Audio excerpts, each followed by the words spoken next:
नाही बघा. त्यांची भूमिका काय आहे त्यांनी निभवायची आहे. माझी भूमिका अत्यंत स्पष्ट आहे.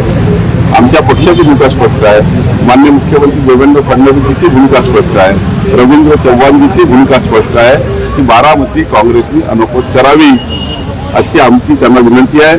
जर त्यांना काही सेन्सिटिव्हिटी असेल, काही त्या ठिकाणी महाराष्ट्राची संस्कार संस्कृती त्यांनी जर पाळली, यापूर्वीची झालेल्या पूर्व उदाहरणं पाळले, अनेक उदाहरणं काँग्रेस पार्टीचे आम्ही सांगू शकतो की त्यांना आम्ही अनोखोच दिलाय. त्यामुळं मला असं वाटतं थोडं याच्यामध्ये महाराष्ट्राची संस्कार संस्कृती पाळावी असा माझा काँग्रेसला. त्यांना तिथे निवडणूक लढायची आहे. असे कारण काय संबंध या कारणाचा? तुम्ही सुनेत्राताई पवारांच्या निवडणुकीमध्ये या कारणाचा काय संबंध आहे? अशी कारण देऊन काय तुम्ही त्या ठिकाणी उदाहरण करू शकता? मला असं वाटतं की काही कारण न देता, कुठल्याही त्या ठिकाणी किंतु परंतु न ठेवता संस्कार संस्कृती अजितदादाची सीट आणि अजितदादाच्या सीटमध्ये कोणीही निवडणूक लढू नये अशी माझी विनंती आहे. केवळ सुनेत्रा पवारजी त्या ठिकाणी अनुकूल निवडून आल्या पाहिजे. ही महाराष्ट्राची जन्मत आहे.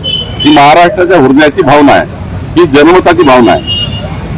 आणि समजा काँग्रेसनी या उपरही निवडणूक लढवली तर काँग्रेसच्या महाराष्ट्राच्या इतिहासामध्ये जेवढे दारुण पराभव झाले, बारामतीतला पराभव हा सर्वात दारुण झाल्याशिवाय राहणार नाही. काँग्रेसला तोंड दाखवायला जागा राहणार नाही. अशी परिस्थिती बारामतीची जनता आणेल.